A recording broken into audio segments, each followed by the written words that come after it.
வணக்கம். இன்றைக்கு நம்ம டாக் வித் முத்தலிஃபில் விவாதிக்க இருக்கிற விஷயங்கள். அதிமுக கூட்டணி சார்பாக இன்னைக்கு ஒரு நற்செய்தி. திமுக கூட்டணி பிளவுபட்டு திமுக முதலாக தனித்து நிற்குது. ஈரான் அமெரிக்கா பிரச்சனை நம்மளை சுற்றி பயங்கரமாக வளம் வந்துட்டுருக்கு. நிறைய விலைவாசி உயர்வை நோக்கி உலகமே மூவ் ஆகிட்டுருக்கு. அது ஒரு முகத்திலே தெரியுது. தாவேகாவுடைய இறுதி நேர வேட்பாளர் பட்டியல் நேற்று இரவு வெளியிட்டது. இந்த மாதிரி பல்வேறு விஷயங்கள் இருக்குது. அதை பற்றி நம்ம இன்றைக்கி விவாதிக்க இருக்கிறோம்.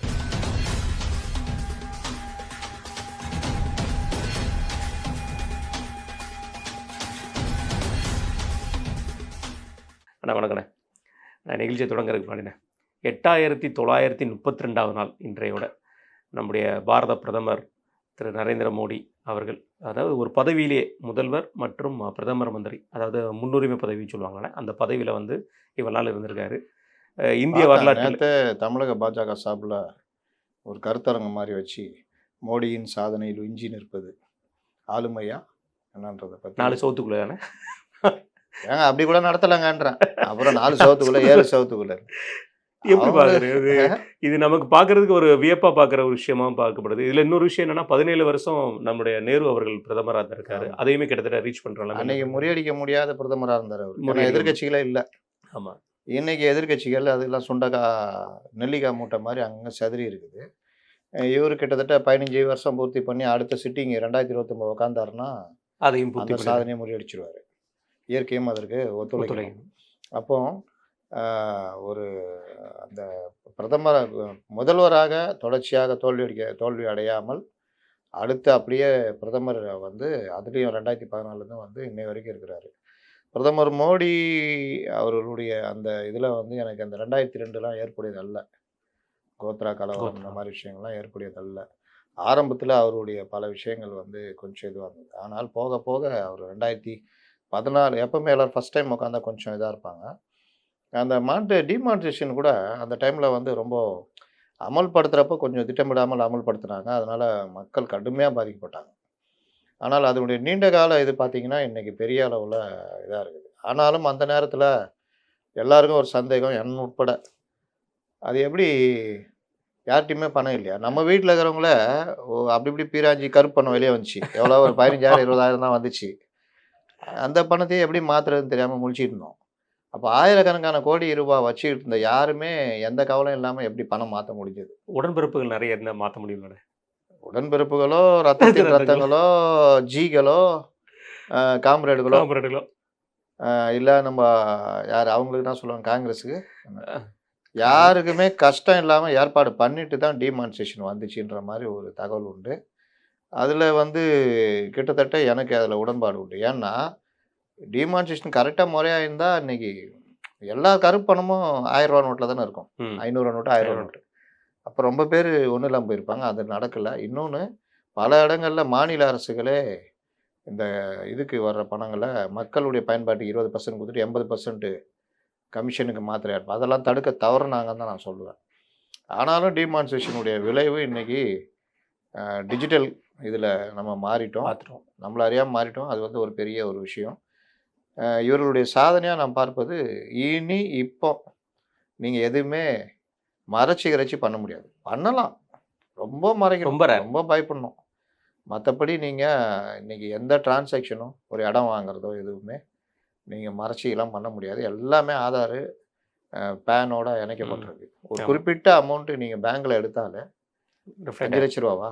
ஆமாம், ரிஃப்ளெக்ட் ஆகும். அப்போ அந்த மாதிரிலாம் கொண்டு வந்துட்டாங்க டைட்டாக.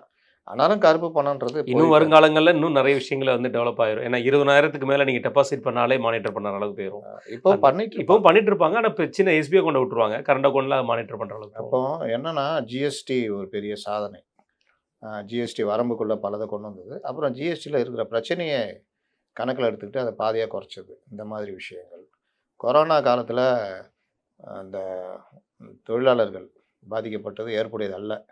ஆனால் தடுப்பூசியை உடனடியாக அமெரிக்காலாம் தடுமாறிக்கிட்டு இருக்கும், மற்ற நாடுகள்லாம் தடுமாறும் போது உடனடியாக தடுப்பூசியை தயாரித்து இது பண்ணது, கொடுத்தது, மற்ற நாடுகளுக்கும் உதவி பண்ணதுன்றது பெரிய அளவு. நீங்கள் எத்தியோப்பியா போனப்போ பெருமையோட நன்றியோட நினைவு கூர்ந்தாங்க அவங்க. அவர் பிரதமர் வந்து எங்களுக்கு அவ்வளோ இது பண்ணாருன்னு. அப்போ அந்த விவகாரம் இந்த மாதிரி குறிப்பிட்டு சொல்லக்கூடிய வெளியுறவு கொள்கை வெளியுறவு கொள்கையில் இவர் வெளிநாட்டுக்கு போகிறப்பெல்லாம் இங்கே கிண்டல் பண்ணிட்டு இருப்பாங்க. ஆனால் ஒவ்வொரு தடவையும் இவர் போகும் பொழுது பல விஷயங்கள் சத்தமில்லாமல் சாதிக்கப்பட்டது அப்படின்றத நம்ம இப்போ பார்க்குறோம். ஆமாம். ஈரான் வாரில் இன்னைக்கு உலக நாட்டு தலைவர்கள்லாம் சொல்கிறது, மோடி நினைச்சாதான் சமரசம் பேச முடியும். மோடி, புட்டின், அந்த சீன அதிபர், இவங்க 3 பேர் கையில் தான் அந்த இது இருக்கு. அதே மாதிரி பிரிக்ஸில் நம்ம வலுவாக இருக்கிறதுன்றது அமெரிக்கா போன்ற நாடுகளுக்கு இன்றைக்கும் அச்சுறுத்தலாக நாம் தலைவலியாக மாறுறோம். இருக்கிறோம். ட்ரேடில் நம்ம பெரிய அளவில் இதாகணும். எல்லாரும் ஒன்று புரிஞ்சுக்கணும், இது ஏதோ ஈரான் வந்து அதிகாரப்பூர்வ நாடாக போகுது, அதை நாங்கள் வந்து மட்டுப்படுத்துகிறோம் அடிக்கிறதுன்றது, முதல்ல நீ போலீஸ்காரன் கிடையாது, அதுவே தவறு. ஆமாம். அதுக்கப்புறம் நீ சொன்னி அடிக்கிறதுன்றது வந்து உன்னுடைய டாலருடைய மதிப்பை ஏற்றிக்கிறதுக்கும், உன்னுடைய கச்சா எண்ணெய் இருப்பை உயர்த்திக்கிறதுக்கும், உலக நாடுகளுடைய கச்சா எண்ணெய் தேவைக்காக உன்னை சார்ந்து வரணும். அந்த மாதிரி ஒரு பெரிய ஜியோ பாலிடிக்ஸ் கீழே தான் இந்த அதை தாண்டின யுத்தமே.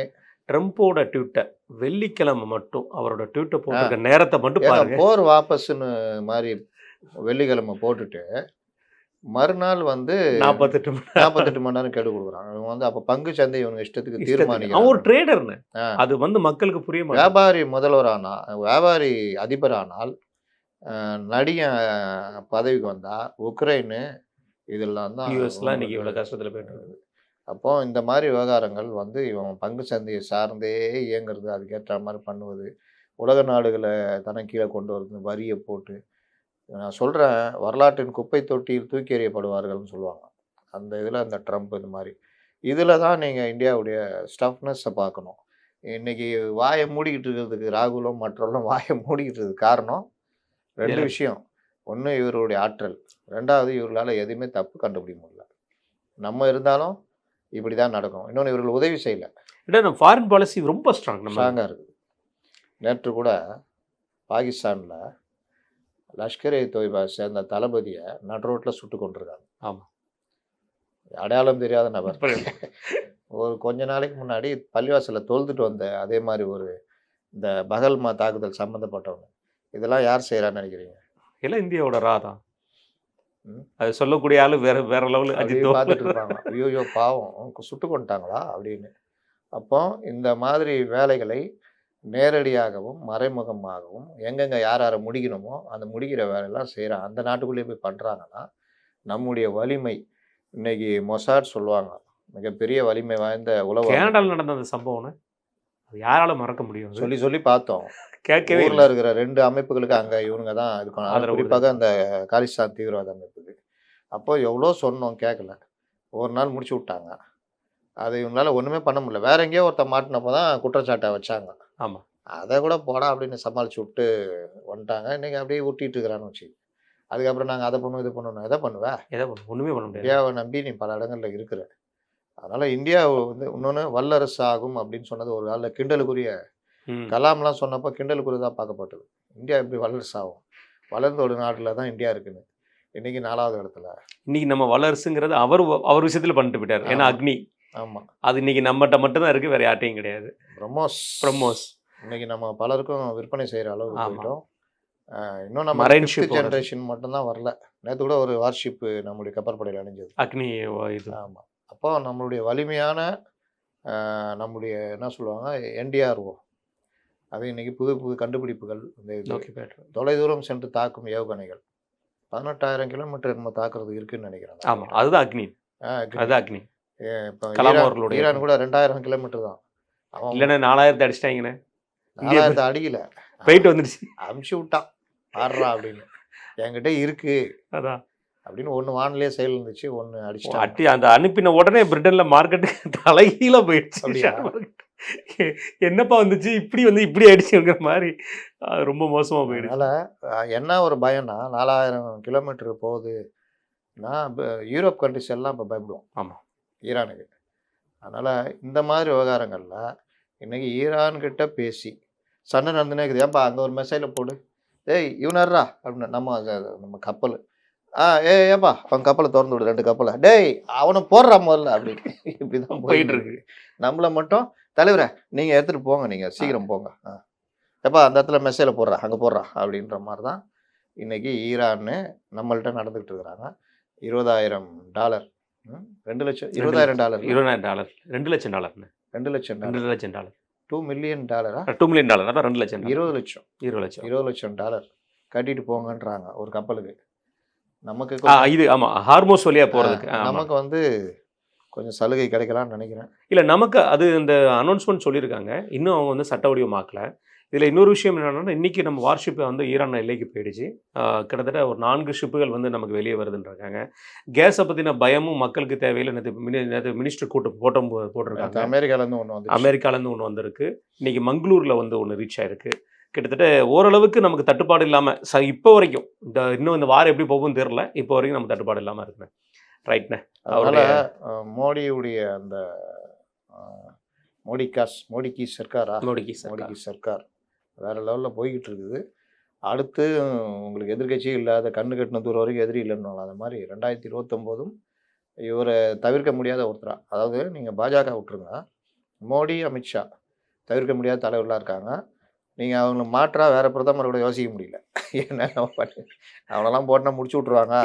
உலக நாடுகளே அங்கிருந்து பார்க்கும்போது தெரிய மாட்டேங்குது இந்தியாவுக்கு யார் பாடுறது பிரதமருங்கிறது திங்க் பண்றதுக்கு அவங்களுக்கு வரைக்கும் அந்த மாற்று இல்லாத. ஃபின்லாந்து அதிபர் ஓடும் போது ரன்னிங்ல இருக்கும்போது சொல்றாரு, வாங்க ஜாகிங்ல இருக்கும்போது சொல்றாரு, இந்த மாதிரி பிரைம் மினிஸ்டர் பத்தி பேசிட்டு போறாரு, ஈரான் பிரச்சனையில் அவர் சன்னாக்கிறாருன்னு அவர் நாட்டில் வச்சு பேசிட்டு இருக்காரு. அதனால இது வந்து அவர் சும்மா விமர்சிக்கப்பட்டு, அதாவது நல்ல பிரதமர்கள் இருந்திருக்காங்க. நேரு பார்த்தீங்கன்னா பஞ்சசீல கொள்கையிலேருந்து நம்ம நவரத்னங்கள்னு சொல்லுவாங்க, பொதுத்துறை நிறுவனம் உருவாக்குனது. இந்திரா காந்தி வங்கிகளை பொது உடைமையாக்குனது, எல்ஐசி, இந்த மாதிரி இது ஒவ்வொருத்தருக்கும் ஒவ்வொரு சிறப்பு இருக்குது. ராஜீவ்காந்தி நவீன மையம் அந்த இதுக்காக கொண்டு வந்தது, அறிவியல் பூர்வமாக. வாஜ்பாய் அவர் பேர் அந்த பொக்ரான் மற்ற விஷயங்கள், இவர் கலாமை கொண்டு வந்து இது பண்ணது. அந்த மாதிரி ஒவ்வொருத்தர் period Mandal commission, VP Singh அந்த மாதிரி ஒவ்வொருத்தருக்கும் சிறப்பு இருக்குது. மன்மோகன் சிங் அவருடைய அந்த பொருளாதார சீர்திருத்தம் அந்த மாதிரி. அதில் இப்போ இவர் வந்து ஒரு போட்டத்தக்க ஒரு பிரைம் மினிஸ்டராக இருக்கார். நான் எல்லாரையும் சொல்லிட்டேங்க, அப்புறம் இவரை மட்டும் சொன்னாருன்னு சொல்லலாம். ஒவ்வொருத்தருடைய சிறப்பையும் சொல்லியாச்சு. இதில் ஒருத்தர் இருந்தார் தெரியுமா, ஐக்கிய குஜரால் விடுங்க, அவர் இவங்கள தள்ளி விட்டார் தெரியுமா, தேவைப்படாத சொல்கிறீங்களா? இவங்களால பதவி போச்சுங்க அவருக்கு, திமுகவால். ராஜீவ்காந்தி கொலையில் ஜெயின் கமிஷன் திமுக குற்றம். ஆமாம், காங்கிரஸ் வெளியேற்றணுச்சு, குஜரால் பார்த்தாரு, போடாங்கொய்யால நான் ராஜினாமா பண்ணிட்டு போயிடுறேன். அந்த மாதிரி இதாச்சு. கண்டிப்பாண்ணே. ரைட்ண்ணே. தாவேக்கோட பாண்டிச்சேரி பட்டியல்ண்ணே, அந்த பட்டியல் வந்து ரிலீஸ் ஆனது நைட்டு ரிலீஸ் ஆச்சு. என்னடா நைட்டு பார்க்க ரிலீஸ் பண்ணிட்டாருன்னு நம்ம பார்த்தோம். வழக்கம் போல் ஹெட்லைனாக மாறிய விஜய், திசை திருப்பிய விஜய் வெளியிட்ட திடீர் தகவல். இன்னைக்கு அதோட ஒரு தகவல் இருக்குண்ணே, இதை பேசிட்டு நம்ம இதை பேசுவோம். அது மக்கள் அதிர்ச்சி அடைகிற அளவுக்கு ஒரு தகவல். அந்த தம்ப்ளைன் வந்து சரி யாரோ ஒருத்தர் போட்டிருந்தா பரவாயில்லன்னு எல்லா சேனலும் போட்டிருந்தாங்க அந்த தம்ப்ளைனை. அது என்னன்னு பேசுகிறோம். இந்த வேட்பாளர் பட்டியல் அனௌன்ஸ்மெண்ட் பண்ணியிருக்காங்கண்ணே. இந்த வேட்பாளர் பட்டியல் சீக்கிரமாக பண்ணிட்டாங்க. ஆமாம், அதான் தெரியல, இன்னைக்கு முடியுது. 24 மணி நேரம் கூட கிடையாது, 12 மணி நேரம் முன்னாடி பண்ணாங்க. ஆமாம், அனௌன்ஸ்மெண்ட் பண்ணியாச்சு. வேட்பாளர் பட்டியல் அனௌன்ஸ் பண்ணோன்னா அவங்க கட்சி சம்மந்தப்பட்ட, இயக்கம் சம்மந்தப்பட்ட, நற்பணி மன்றம் சம்மந்தப்பட்ட இது வரைக்கும் யாருக்கும் கொடுக்கல அப்படின்னு சொல்லி பல இடங்களில். எது கொடுக்கணும்? அது சரிதான். ஒன்றா நாங்கள் நிர்வாகி ஆக்குனதே பெரிய விஷயம். அடிமைகள் தானே நீங்கள். அவங்கள பொறுத்த வரைக்கும் நான் தான் திரும்ப சொல்கிறேன், விஜயை பொறுத்த வரைக்கும் என் ரசிகர்கள், நீங்கள் என்ன பண்ணாலும் நீங்கள் வருவீங்க. நீங்கள் இதுதான் கீ போஸ்ட்டில் யாராவது ரசிகர் மன்ற தலைவர் பெரிய கீ போஸ்ட்டில் சொல்லுங்கள். யாருமே கிடையாது.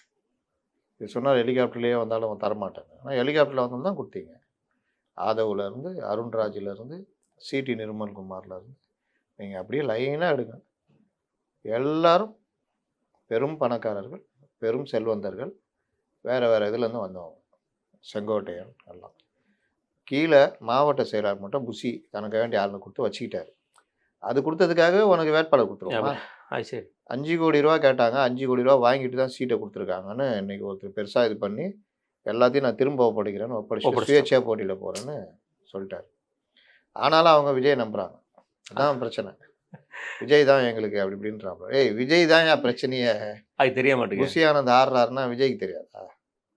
அப்போ விஜய் தான். இன்னைக்கு திமுக நேர்காணல் நடக்குது, அதில் பல கூத்துகள் இருக்குது, பேசுவோம். ஆமாம், அது பேசணும்னு. ஆனால் பெண்ணு இதை வச்சுக்கிட்டு தான் அவர் சிஎம் அப்படியே காமிச்சிக்கிறாரு. அப்படிதான் நீங்கள் தானா வீரமணியா? நான் சொல்லுங்க அப்படின்னு கோபமாக காமிக்கிறார். அப்போனா இங்கே ரிப்போர்ட் கோபமாகுதுன்னு அர்த்தம். அப்போ இந்த மாதிரிலாம் அவங்க பண்ணுறாங்கன்னா உங்ககிட்ட என்ன இருக்குது? நீங்களா வச்சுக்கிட்டு ஏதாவது நல்ல ஒரு ஏதாவது டீம் செட் பண்ணால் பரவாயில்ல. அதனால் கடைசி டைமில் கொடுத்து இன்னும் பாருங்கள், தமிழ்நாட்டில் செம்ம கூத்துலாம் இருக்க போகுது. ரைட்ண்ணே. இன்னைக்கு அந்த சம்பவம் என்னன்னா, வரலாற்றுக்கு இல்லாத, அதாவது வரலாற்றிலே இல்லாத ஒரு அரசியல் தலைவர், அரசியல் செயலர் ஒரு சம்பவம் செய்ய காத்திருக்கிறார். 26ஆம் தேதி. 26 இன்னும் 3 நாள் இருக்கு. ஆமாண்ணே. என்னன்னா, உள்ள போய் பார்த்தானே, எல்லா மெயின் ஸ்ட்ரீம்லயும் போட்டதுண்ணே. வேட்பாளரா அனௌன்ஸ் பண்றவங்களையும், கட்சிக்காக உழைக்கிறவங்களையும் விஜய் அவர்கள் தொகுதி ரீதியா ஃபோட்டோ எடுத்து அவங்கள அனுப்புறாங்க. கூட நிக்க வச்சு. கூட நிக்க வச்சு. ஓ, அது வரலாற்று சாதனை. வரலாற்று சாதனை. இத பாத்து பிரச்சாரம் பண்ணிக்கோங்க. ஜெயலலிதா, எம்ஜிஆர் யாரும் பண்ணல. யாரும் பண்ணல. இத வச்சு பிரச்சாரம் பண்ணி நீங்க உங்களுடைய வேலையை நீங்க அப்ப தொடங்கணும். வரமாட்டாரா அவர் வெளிய? இப்பவும் இல்ல. ஹெலிகாப்டர் தொகுதியா போற. ஆனா அதோட ஒரு காந்தி மாதிரி நடந்து வருவார்னு சொன்னா ஆதவு. கிராமம் கிராமமா. நான் சொன்னல ஆதவ வளர்வார்னு. உலகளோட உச்சகட்டத்துக்கு 36,000 கிராமம். சரி, கிராம பஞ்சாயத்துன்னு எடுத்துட்டா கூட 12,000. 12,000. நீ வர்றதுக்குள்ள ஆயுசே முடிஞ்சிடும் ஆமா. அப்படின்னு சொன்னோம். இன்னைக்கு முடிஞ்சு. அப்போ என்ன செய்வாங்கன்னா, கிராமம் கிராமம் கிராமம் கிராமம்னு ஒரு 5 எழுதி வச்சுக்குவாங்கன்னு நினைக்கிறேன். அதுல குக்கிராமன்னு அதுல ஒண்ணு. கிராமமாக அவரே அப்படி நடந்து வருவார். இந்த கிராமம் நடந்து வந்துட்டு கிராமமாக விஜய் நடந்து நம்ம சின்ன வயசுல விளையாடுவோம்னே, தலையில வச்சு ரைட்டா ரைட் அதே அந்த மாதிரி நடந்து வந்துட்டு கிராமமா வந்துட்டாரு. அப்புறம் வேட்பாளர்களை கிராமமா அறிமுகப்படுத்துறாரு அப்படின்னு. இப்படி பண்ணா கூட இதாயிடும் போலியா? ஏப்பா இங்க வா, இந்த வேட்பாளர் நில்லு. ஏங்க வேலையை பார்ப்பானா உன் கூட வந்து போட்டோ எடுத்துட்டு இருப்பாங்க. இதை பற்றி பிரச்சாரம் பண்ண முடியுங்கிற நம்பிக்கையை வந்து விஜய் அவர்கள் இருக்கு. இது வந்து கட்சி ரீதியா அவங்க கன்ஃபார்ம் பண்ண செய்தின்னு தான் எல்லா இதுலயும் போட்டிருக்காங்க. என்னென்ன இப்படிலாம் வந்து ஒரு பிரச்சாரம் பண்ணா விஜய்க்கு உண்டான செல்வாக்கு கண்டிப்பான முறையில் சரியா நான் ஆரம்பத்துல இருந்து சொல்றாங்க, இவர் இதுதான் பண்ணுவாரு, இதை தாண்டி இவர் எதுவும் பண்ண முடியாது. சென்னைக்கு கூட பிரச்சாரம் வர மாட்டான்னு நினைக்கிறீங்களா? சென்னைக்கு பெரம்பூர்ல பண்ணுவார். வட சென்னையில் மட்டும் உங்கள் விஜய் நிற்கிறேன். உங்கள் விஜய் அங்கே நான் ஏற்கனவே சொன்ன மாதிரி ஏதாவது வெயிட் கேண்டிடேட் டிஎம்கேல போடுவாங்க. அதுக்கப்புறம் இதில் வந்து இவர் ராயபுரம் மனம் நிற்கிறாருன்னு நினைக்கிறேன். ஓகே, அது கொஞ்சம் ஓரளவுக்கு மாற்றத்தை உருவாகும். ரைட்ண்ணே. திமுக விஷயத்துலண்ணே, முதல்ல கூட்டணிக்கு முன்னாடி நேற்று ஒரு பெரிய சம்பவம். பாண்டிச்சேரி முடிச்சுட்டு வந்துடலாம். பாண்டிச்சேரி முடிச்சிடலாங்கிறீங்களா? திமுக கூட்டணி வந்து பிளவு. பாண்டிச்சேரியில் வந்து திமுக தனித்து போட்டி, காங்கிரஸ் தனித்து போட்டி, இதை அனௌன்ஸ்மெண்ட் பண்ணிட்டாங்க. திமுக பொறுத்த வரைக்கும் இரவும் பகலுமா பேசியிருக்காங்கண்ணே. நேற்று நைட்டு முழுக்க பேசினாங்க, இரவும் பகலும் பேசினாங்க, எல்லாம் பேசினாங்க. இந்த வாரம் பூரா பேச வேண்டியதானே? பேசு. ஆமாம், கடைசி வரைக்கும் வந்து உடன்பாடே வரல. ஏன் கூட்டணி பெரிய வலுவான கூட்டணி, பிரச்சனைன்னு வந்துடா கொள்கை தான் முக்கியம். கொள்கை தான் முக்கியம். நாங்கள் வந்து இது அங்கே தான் ஒன்றும் இல்லை, சண்டை பிரச்சனை. என்னாச்சு? கிரீஸ் உடங்கர் வின் பண்ணிட்டாருன்னு அதான் சொன்னல அவரு. அது ஓம் மண்ணு, இது எங்க மண்ணுன்ட்டாப்ல. ஆமாம், இங்கே நாங்கள் தான் உங்களுக்கு தருவோன்ட்டார். அதை விட சரி, நான் இதை விட்டுருங்க. இப்போ தனித்தனியாக நிற்கிறேன்னு முடிவாக தனித்தனியாக வேட்பாளர் போட்டாங்க.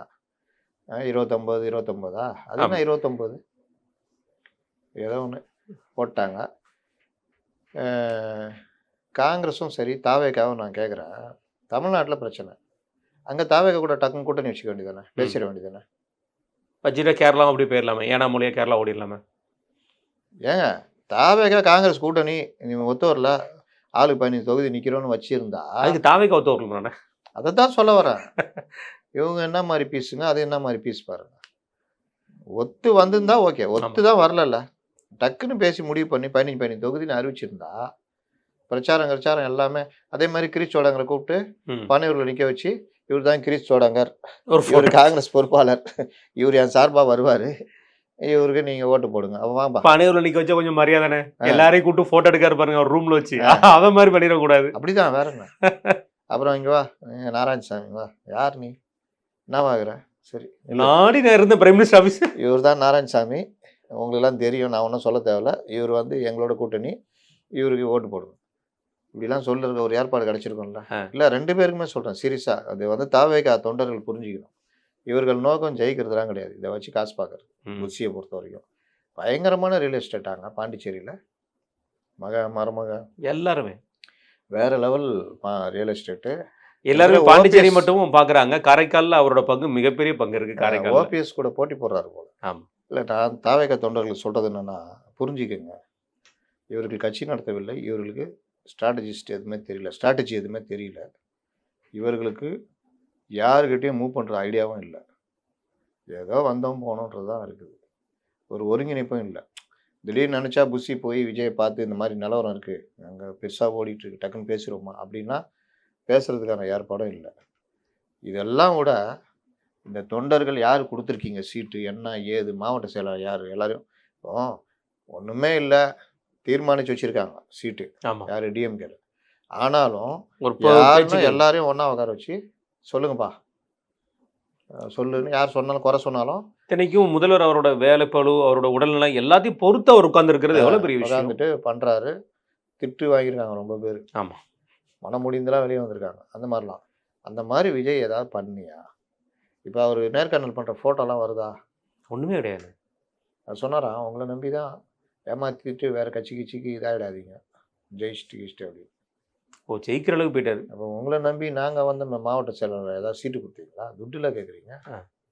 அந்த பையன் போட்டு உடச்சிட்டான்ல 5 கோடி ரூபா வாங்கிட்டு அவன் யார்? அவன் தொழிலதிபர். பாண்டிச்சேரியில சரி, தமிழ்நாட்டுல கூட நீங்க சரிங்களா, பாண்டிச்சேரியில 5 கோடி வாங்கி ஒரு கவுன்சிலர் சீட்டு கொடுத்துருக்கீங்கன்னா அப்ப இது கவுன்சிலர் தான். நம்ம இது பற்றி பார்த்தா ஒரு கவுன்சிலர் தொகுதி தானே. அப்போ இப்போவே தெரிஞ்சு போச்சு என்ன கதை. வைப்பாங்க ஓட்டை பிரித்து என்டிஏ ஜெயிக்க வைக்க போகிறாங்க. அதுதான் எல்லா பக்கம் நடக்குது. ரைட்ண்ணே. அது திமுக நடந்த அந்த சம்பவம்ண்ணே, அது பேர் சொன்னேன். அதாவது துணை முதல்வர் அவர்கள் வந்து நேர்காணல் செஞ்சிருக்காரு. தொகுதி பற்றிலாம் கேட்டுக்கிறாப்லையா? எஸ்ஐஆர் எவ்வளோ குறைஞ்சிருக்குது? எஸ்ஐஆரை பற்றி பல கேள்விகள் அடுக்கடுக்காக கேட்டிருக்காப்புல. எப்படி பார்க்குறீங்க? அது ரொம்ப திணறிப்பார் போல இருக்கு. எனக்கு ரொம்ப வருத்தமாக இருக்குது. திடீர்னு சீட்டு கீட்டு கொடுக்காம போயிட போகிறாங்க. பதில் சொல்லணும். ஸ்ட்ரிக்ட்டு அப்படின்ற மாதிரி. இன்னொன்று தெரிஞ்சு சொல்லிட்டா, நேர்காணல்கள் டீமுங்க போனதில் சொல்கிறது நம்மள்ட்ட சொன்னது, சார் திருப்பதி கோயில் போய்க்கிறோம் சார், அதே மாதிரி இருந்துச்சு சார்.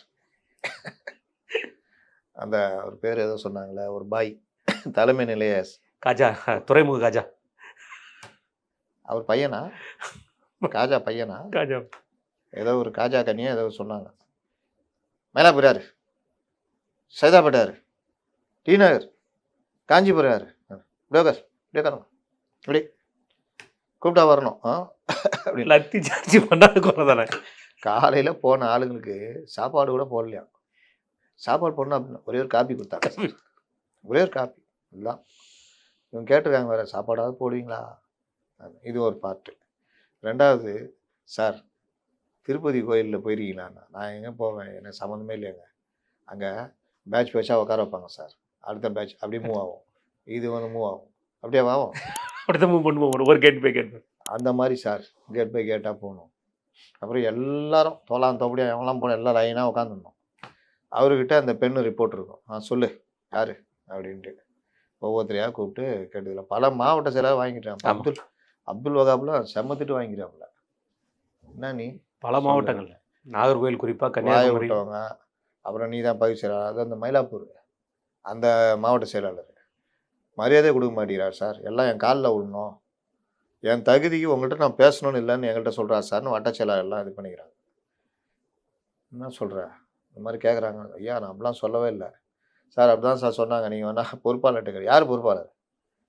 யார்? மிகப்பெரிய பத்திரிகையாளர் கோவி லெனின் சார் தான். அவரை வர சொல்லுன்ட்டாராம். பாருங்க இவங்களுக்குலாம் என்னென்னா, இவர் தாவேலு சேகர் பாபா நம்பியிருந்தார். ஆனால் அவர் வந்து நம்பி இருந்தோன்னா சேகர் பாபு மாதிரி செயல் பண்ணணும்ல. ஒரு பாட்டு பண்ணதுக்கு வரவேற்பு கொடுத்துருப்பாரு, பார்த்துருப்பீங்களே. அப்படியா?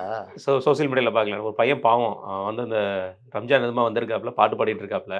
அவன் அறியாமல் பாட்டு பாடிட்டு இருக்காப்புல. இவர் அப்புறம் யாரு? சேகர் பாபு. அவங்க விடுங்க. இது முதலமைச்சர் இந்த இவங்க அர்ச்சகர்கள் இதுக்கு வந்திருக்காரு. மாவட்ட செயலாளர் கட்சியிலலாம் விளம்பரம் கொடுக்கணும், இதெல்லாம் வைக்கணும், தட்டிக்கிட்டலாம் எதுவுமே பண்ணலையா. அதுக்கப்புறம் ஒரு கண்காட்சி ஏதோ ஒன்று, அதுக்கும் இதே மாதிரி பண்ணிக்கிறாப்புல. கூட மட்டும் வந்துக்கிறாப்புலையா. அப்புறம் அப்படி ஆண்டுக்கிறாப்புல சேகர் பாபு நெஞ்சத்துலேருந்து நீங்கிட்டார். அப்போ என்ன பண்ணுறது ஏது பண்ணுறதுன்னு தெரியாமல் தலை குனிஞ்சு போயிருக்காரு. சைதாப்பேட்டையும் கிட்டத்தட்ட இந்த மாதிரி ஒரு இதாக இருக்குது. பல தொகுதிகளில் இவர் அந்த ரிப்போர்ட் வச்சுக்கிட்டு கேள்வி கேட்டிருக்காரு. அதுனா சேப்பாங்க தொகுதியில் மட்டும் யாருமே வரல, இவர் மட்டும் தனியாக இருக்காரு. தனித்தனி அதுதானே வெயிட்டு லிவரேஜ் இல்லை. ஒருத்தர் கூட வரல. ஒருத்தர் கூட ஏற்று போட்டி போட்டு கலைஞருக்கு கூட திருவாரூரில் கூட எக்ஸ்ட்ரா 2 பேர் போட்டிருந்தாங்க. இது யாருமே போடல. அப்புறம் வழக்கம் போல ஒரு சேப்பாக்கத்தில் இவர் நடிப்பாங்க தெரியுமா? எவ்வளோ உட்கார வச்சு கேட்பாங்க எவ்வளோ செலவழிப்பீங்க. அந்த மாதிரி இவரை உட்கார வச்சு ஒரு பாக்கெட் ஃபில்டர் கோல் ஃப்ளாக் என்ன விலை, தேவி தியேட்டரில் எத்தனை காட்சிகள், அதெல்லாம் தான் சொல்லியிருப்பாருண்ணே. அந்த மாதிரி கேள்வி வந்து சொல்லியிருப்பாரு எங்க ஆளு. நான் கேட்கறது வந்து இந்த படத்தில் வரும் தில்லுமுல்ல. ஆமாம். சுப்பிரமணிய பாரதி என்சி வணக்கம் சொல்லாப்புல யார் தேங்காய் சீனிவாசன் அந்த இன்டர்வியூக்கு வந்தார். உட்காருங்க பேசியிருந்த போது சா வராது சா வராது ரா வராது உன் பேர் சுப்பிரமணிய பாரதி அப்படின்னுவாப்புல. சார் வேணா ஷார்ட்டா சுப்பின்னு கூப்பிடுங்க சார் அப்படின்னுவாப்புல. கெட் அவுட் பண்ணோம் போகலையே பேர் வச்சுக்கிட்டு தமிழை கெடுத்துக்கிட்டு இருக்கிறான். யோ அடுத்ததெல்லாம் நான் கேட்க மாட்டேன் நீ கேளு அப்படின்னு மேனேஜர்ட்டு ஒன்றே ஒருத்தர் வந்து உட்காருவாப்புல. மேனேஜரை அவர்கிட்ட கேட்பார் ஒரு பாக்கெட் ஃபில்டர் கோல்ட் ஃப்ளாக் என்ன வேலை சிஸ்டர் என்ன வேலை அவர் வேலை தேவி தியேட்டரில் எத்தனை காட்சிகள் உங்களுக்கு தெரிந்த 4 இது சொல்லுங்க இது காலேஜ் அவன் பெண்கள் காலேஜாக சொல்லுவாங்க சொல்லுவாப்புல எல்லாம் பெண்கள் காலேஜா get out both of you get out அப்படின்னு வாப்புல. அந்த மாதிரி சிஎம் கேட்டிருக்காப்புல தேவி தியேட்டரில் எத்தனை காட்சி ஒரு பாக்கெட் ஃபில்டர் கோல்ட் ஃப்ளாக் என்ன வேலை ஒன்று இவரும் எஸ்ஐஆருக்கு பிறகு எவ்வளோ நீக்கப்பட்டதெல்லாம் கேட்டிருக்காங்க தொகுதி ரீதியாக. எவ்வளோ பெரிய கஷ்டமான கேள்வி பாருங்க. அப்புறம் தொகுதிக்கு நீங்க என்ன செஞ்சீங்க? முதல் 2 வருஷம் செஞ்சேன். அது அடுத்த 3 வருஷமா 2 மாசமான அடுத்து நான் போவே இல்லை அந்த பகுதியில் அப்படின்னு. அதனால அவருக்கு சீட்டு கிடைக்குமா என்னமான்னு தெரியல. ஏன்னா அவர் கரெக்டாக சொன்னாதான் கிடைக்கும், இல்லாட்டி வாய்ப்புகள் இருக்குது. ஏன்னா எஸ்ஏஆர் பத்தி கேட்டா அவர் முடிச்சிருவாரு. அதனால வந்து ஃபெயில் ஒரு திருப்பி கேட்டிருப்பாரு அவரு. உங்க தொகுதியில் நீங்க சொல்லுங்க அப்படி சொல்லியிருப்பாரு. அவரு வந்து அவர் தலைவர் இல்லை, தலைவர் யாரும் இது பண்ண முடியாது, திருப்பி ஆக முடியாது. சமாதியில இருந்து கலைஞர் வந்து கொடுத்தாதான் இன்டர்வியூ உண்டு. நம்ம அவர் உதயநிதி அவர்கள் தான் எல்லாரையும் பார்த்து கேள்வி கேட்கிறவர் தானே. ஆமா இங்க இருந்து பிரைம் மினிஸ்டரை பார்த்து கேள்வி கேட்கிறவர் தானே அவர். அவர் கேட்டுக்கு வந்தார் அமெரிக்க அதிபருக்கு சவால் ட்ரம்ப் சவால் விடுகிறேன்னு சொல்லிக்க வேண்டியதான். தெருமுனையில பேசுறாங்களா அந்த மாதிரி. அதனால நல்ல கூத்துல இது இல்லாம இந்த நேர்காணல் இப்படி தான் போயிருக்கு. இதோட ஜோக் பாருங்க. மெயின் உங்க கலைஞர் பிள்ளைனா கூட நேர்காணல் எப்படி பண்ணுவாங்கன்னா உங்க தொகுதி பத்தி சொல்லுங்க உங்க ஒர்க்கு சொல்லுங்கன்னு கேட்பாங்களாம். இப்போலாம் அதெல்லாம் இல்லையா. அதான் மெயின் தொகுதி என்ன நாங்க முடிவு பண்ணிட்டோம் பார்த்து அதாவது கூட்டணி கிட்டே கொடுக்குற டைம்ல மட்டும். அதை விட ஒரு படி மேலே போயினேன். உங்கள் தொகுதியில் யாருன்னா வெற்றி வாய்ப்பு இருக்கும் அதை சொல்லுங்கம்மா. அது வந்து யாருன்னா பகுதி செயலர் வட்ட செயலர் இல்லாமல் அணி ரீதியாக வந்திருக்கிறவங்கள்ட்ட நார்மலாக கட்சியில் இருக்கிறவங்கள்ட்ட கேட்பாரு. நீங்கள் வந்து இன்னொன்று தொகுதியை பற்றி சொல்லு, நீ என்ன ஒர்க் பண்ணிக்கிற, உன்னால் செலவு பண்ண முடியுமா, இந்த மாதிரி பல விஷயங்கள்லாம் இப்போல்லாம் அது கிடையாது. நாங்கள் பார்த்துக்குறோம், சீட்டு யாருக்குன்னு நாங்கள் முடிவு பண்ணி சொல்லிடுறோம், நீங்கள் வந்து அவ்வளோதான். இடையில ஒரு மாவட்டத்துக்குன்னு ஒரு தொகுதிக்குன்னு கொத்தா வச்சு பேசியிருக்காருன்னு சொல்லி சொன்னாங்க. எல்லாரையுமே மொத்தமாக வச்சு எப்போ ரைட்டு போங்க அப்படின்னு சொல்லி சொன்னாங்க. எல்லா தொகுதின்றா எல்லா தொகுதியும் ஒரு தொகுதின்றீங்க. அட பாவமே, நேருக்கு நேர் கிடையாது ஒருத்தருக்கு ஒருத்தர். நான் என்ன சொல்றேன், 50 பேர் ஒரு தொகுதியில விருப்பம் பண்ணுனா 50 பேரும் இல்ல பாதி பேர் வந்து உக்காந்துட்டு அப்படியே அனுப்பிச்சு போனோம். 25,000 ரூபாய் இதுக்காடா அவ்வளவுதான். அது ஒருத்தர் சொல்றாரு 25,000 ரூபாய் கட்டிக்கணும், திரும்ப கிடைக்குமான்னு கேட்டேன். அதெல்லாம் கிடைக்காது. அது கிடையாது. கூட்டணி கட்சிக்கு அந்த தொகுதி போனா வேணா கிடைக்கும், மற்றபடி கிடைக்காது. அதுவும் கொடுக்க மாட்டாங்க. அதுவும் கிடையாது. இல்ல அவரு நல்லா சொன்னாப்புல, போய் கணக்கு திருப்பி கேட்டுட்டேன்னா இட்லிஸ்ட்ல போட்டுருவாங்க. அதுக்கப்புறம் இந்த கணக்கெல்லாம் கேட்டுருவாங்க. எது தேர்தலில் வேட்பாளர் செலவு பண்ணுறதெல்லாம் கேட்டுருவாங்க, பெரிய சிக்கலாகிடும். அதை விட நாங்கள் வேட்பாளர்கிட்ட ஈடு கட்டிக்குவோம் அப்படின்னு. அதனால இந்த மாதிரி போட்டுக்கிட்டு பெரிய பிரச்சனைலாம் ஆயிருக்குது. பலரை திட்டி அமைச்சிருக்காரு, கடுமையாக திட்டி அமைச்சிருக்காரு. வகாப்பெல்லாம் திட்டுறாராம். ஆமாம், திட்டினா நேரு ஏன்னா அவரால் இந்த வகாப்பு எப்படியாவது சீட்டு வாங்கி கொடுத்துலான்னு பார்க்குறாரு வகாப்புக்கு. அங்கே மற்றவர்களும் போட்டி போடுறாங்க. மைதீன் கான் வந்துட்டு இருக்காப்புல, தள்ளாத வயதிலும். நம்ம சீட் கிடைச்ச நம்பிக்கையில் அவர் வேற சொல்லுங்கிறாராம். எனக்கு சொல்லிட்டாங்க முன்னாடியே, சும்மா இது நாம்கி ஆவாஸ், நான் தான் மினிஸ்டர் ஜெயிச்சா, அதனால நாம்கி ஆவாஸ் தான் இதெல்லாம் அப்படின்னு சொல்லுங்கிறாராம். அவரு பழைய கோட்டையில நடந்துட்டு இருக்கிறது உண்மை. எல்லா பரப்பும் அவர் அதான் சொல்றேன். காலைல ஒருத்தர் சொல்றாப்புல, இந்த மாதிரிலாம் அவர் சொல்லிட்டு இருக்காரு. இது எங்க போய் முடிப்போம்னா பாளையங்கோட்டை முஸ்லீம் லீக் ஏதோ கேட்டுட்டு இருக்காங்கன்னாங்க, எஸ்டிபிஐயும் கேட்குதுன்னாங்க. அங்கே தான் கொடுப்பாங்க, எஸ்டிபிஐக்கு தான் கொடுக்கப்படுறதா பேசுவோம். எஸ்டிபிஐ கொடுக்க மாட்டாங்க, திண்டுக்கல்ல சைடாக கொடுப்பாங்க. பாளையங்கோட்டை திமுக தொகுதிங்க, திமுக தொகுதினா. ஆனால் இந்த முறை வந்து பயங்கர உள்குத்து வேலை நடக்கிறதுனால ஏன் புது வேட்பாளர்லாம் ரொம்ப பேர் வந்திருக்காங்க. நான் சொன்னேன்ல, அந்த அயலாகாண்டி மீரான் மாதிரி ஆட்கள், அவங்களாம் தொகுதியில் செல்வாக்குள்ள ஆட்கள், இவங்களுக்குலாம் நல்லா தெரிஞ்ச ஆட்கள். அந்த மாதிரி யாருக்காவது ஒருத்தர் கொடுத்தா அந்த வகாப்பெல்லாம் முடிச்சு திட்டி விட்டாராம். நீ என்னென்ன பண்ண எல்லாம் எனக்கு தெரியும், அப்படி எப்படி என்ன தொகுதி வச்சிருக்க அதுன்னு கேட்டு. ஆட்சியில் இருக்க வரைக்கும் நான் கேட்க மாட்டேன், இப்போ கேட்பேன். ஆமாம், அதான் நான் அடிக்கிற மாதிரி கேட்டிருக்காரு. ரைட்ண்ணே. இந்த திமுக கூட்டணிண்ணே, நேற்று அண்ணன் வேல்முருகன் வந்து ஒரேடியாக நான் கிளம்புறப்பா, எனக்கு இதுக்கு சம்மந்தம் இல்லைப்பா அப்படின்னு சொல்லி கோவப்பட்டு கிளம்பிட்டார். கோவப்பட்டு கிளம்பும்போது சும்மா இல்லாமல் வட இந்தியர்கள் வந்து ஒரு அதிகாரிகள்லாம் இருக்காங்க, முதல்வர் அவருக்கு தான் வந்து பொம்மையாக்கிட்டு இருக்காங்கிற வார்த்தையை எதிர்கட்சியெல்லாம் சொல்கிற மாதிரி ஒரு வார்த்தையை சொல்லிட்டார். அது மட்டும் சொல்லாமல் ஒவ்வொரு அமைச்சர்களும் பண்ணியிருக்க தப்பு, அதே மாதிரி அறிக்கை என்கிட்ட இருக்குது, நான் ஒவ்வொரு அறிக்கையை நான் வெளியிட போகிறேன், நான் என்னென்னு பண்ணுறேன்னு பாருங்கிற சொல்லியிருக்காரு. வேல்முருகன் அவர்களுடைய இந்த கோபம், போங்கப்பா நான் அவங்க கூட சேர மாட்டேன்னு சொல்லி காவிட்டு போனது எப்படி பார்க்குறீங்க? இது கோபம்லாம் கிடையாது, அவருக்கு மீண்டும் வாய்ப்பு இருக்குது, அதுக்கு தான் இந்த பிட்டு. அதனால் மறுபடியும் கூப்பிட்டு பேசணுன்னா சனாதன சக்திகள் வீழ்த்தப்பட வேண்டும், பாஜக உள்ளே வந்துடும், அதனால நம்ம வந்து நேத்து ஒரு அண்ணன் 40 ஸ்டாலின் நிமிஷம் பேசினாருண்ணே அண்ணன். இருக்கட்டும், அண்ணா அதுக்கு தான் பேசுறது. ஓ அண்ணன் பாவம்ண்ணே. ஸ்டாலின் கேட்டுக்கொண்டதற்கிணங்க இது பண்ணான்னு சொல்லிட்டு, அதனால தான் அவர் கதவு இன்னும் கொஞ்சம் தொறந்து தான் இருக்குது. லைட்டாக அவருக்கு திறந்து வச்சுக்கிறாப்புல. ஒரு சீட்டுக்காக. 2 சீட்லாம் கிடையாது, ஒரு ஒரு சீட்டு சீட்டு தான். தான். அந்த ஒரு சீட்டுக்கு இந்த பிரச்சனை. ஒரு சீட்டு ஓகே. அவருக்கு ஒரு சீட்டு ஓகேவா? ஏங்க ஒரு சீட்டு ஓகேங்க போங்க. நான் ரொம்பலாம் சொல்ல முடியாது. ரைட். அவரு இதெல்லாம் மிரட்டி வச்சுக்கிறாப்புல. பார்த்துக்கோ, நான் வாய் திறந்தேன்னா அந்த மாதிரி பார்த்து ஏதாவது பண்ணி விட்டுருவாங்க. அப்போ அவர் இதாகும். Right. அதே மீறி நின்னாருன்னா அவர் தில்லு தூர தான். உங்கள் வழிகாட்டுதல் படி ஒரு கட்சி இயங்கி கொண்டிருக்கிறது. இந்த மார்க்சிஸ்ட் கம்யூனிஸ்ட் கட்சி. நீங்க போற ட்விட்டை பார்த்து கட்சி இயங்கி கொண்டிருக்கிறது. இன்னைக்கும் ஒரு கூட்டம் போட்டிருக்காங்கண்ணே. நேற்று எல்லாம் மாநில உள்ள எல்லாம் சேர்ந்து ஒரு பொறுப்பை கொடுத்துட்டாங்கன்னா, அப்போ இன்னைக்கும் ஒரு கூட்டம் போட்டிருக்காங்க. முதல்வர் அவர்களை சந்திச்சிருக்காங்க. ஆனா அந்த 5 சீட்டு தான் வாங்க போறாங்கன்னு தெரிஞ்சு போச்சு. அது ஏன் இவ்வளவு இழுப்பு? நான் என்ன கேட்குறேன், தேர்தலை புறக்கணிச்சிட்டு போங்க. 5 தொகுதி 6 தொகுதி நாங்க. அதில் சங்கரையாவதோட முடிவெடுத்தார் 98. ஆமாம், 2 எம்பி 2 எம்பி தான். 1 தான் தரேன் நாங்கள். 2 வேணும்னு இதாச்சு. கடைசியில் என்ன முடிவெடுத்தாங்கன்னா, எதிரில் பாஜக அதிமுக கூட்டணி. அந்த கூட்டணியை எதிர்த்து திமுக இது பண்ணதுனால இந்த கூட்டணியை 37 தொகுதிகளில் ஆதரிக்கிறோம். நாங்கள் கேட்ட 2ல் நாங்கள் நிற்கிறோம். ஓகே. தோற்று போயிட்டாங்க. ஆனால் அது ஒரு கலைஞர்லாம் ரொம்ப இதாகிட்டார். அவருடைய இதை நாங்கள் உண்மையிலே மதிக்கிறோம்னாரு. மதிக்கிறனா 2 கொடு, ஆனால் கொடுக்கல. அதுக்கு மிதிக்கிறோம். மிதிக்கிறோம். ஆனால் இதுக்கு மதிக்கிறோம் அப்படின்ற மாதிரி. அதில் ஜெயிக்கலன்னு வச்சுக்கோங்க, ஜெயிக்க முடியாது. ஆமா. ஆனால் ஜெயிக்க முடியாதுன்னு தெரிஞ்சு நின்னாங்கல்ல, அந்த மரியாதை இருந்ததில்ல, ஒரு முடிவு எடுத்தார்ல. இன்னைக்கு பேசப்படுறோம்ல. பேசப்படுதில்ல. நீங்கள் 6 தொகுதி நான் கேட்ட தொகுதி நாங்கள் நிற்கிறோம்னுங்க, 12 கூட நில்லுங்க. ஆமாம். மீதி வந்து நான் பாஜக உள்ள வந்தால் வரட்டுமே, தான் என்ன வந்துச்சு. அப்புறம் என்ன, வந்ததுக்கப்புறம் எடுத்துக்கோங்க. நீங்கள் எல்லாரோடைய தொகுதியை விட அவங்க தொகுதியை கூட்டிகிட்டு போகிறாங்க. 35 தொகுதி. ஆமாம். 29 தொகுதி பாஜக மட்டுமே நிற்கிது. நிற்க போகுது. சென்னையில் பிரதான தொகுதி நிற்கிறாங்க. டி நகரம் விருகம்பாக்கமும். ரெண்டுமே மாவட்டத்தில் தொகுதி. விருகம்பாக்கத்தில் தமிழிசை, டி நகரில் வினோஜி. ஓ, ஏன் இங்கே துறைமுகத்தில் நீங்கள் மாறிட்டாருண்ணே? அங்கே நிற்கல. ஓகே. அது டிஎம்கே. அப்போ இந்த மாதிரி விஷயங்கள்லாம் பாஜக அடுத்த ஸ்டெப் எடுத்து வைக்கிறாங்களா? ஆமாம். பாஜக உள்ள வந்துடும், பாஜக உள்ள வந்துடும். நீங்கள் தான் ஒன்றும் இல்லாமல் போகிறீங்க. உங்கள் கட்சிக்குள்ளே தான் திமுக வந்துச்சு. ஆமாம். மதிமுகக்குள்ளே வந்துச்சு இல்லை, அதிமுக 4 சீட்டு 3 திமுக உள்ள வந்துச்சு. ஒன்றே தான். அந்த மரியாதை கொடுக்கணும்னு நினச்சிட மாட்டேங்காங்கன்னு நினைக்கிறேன்.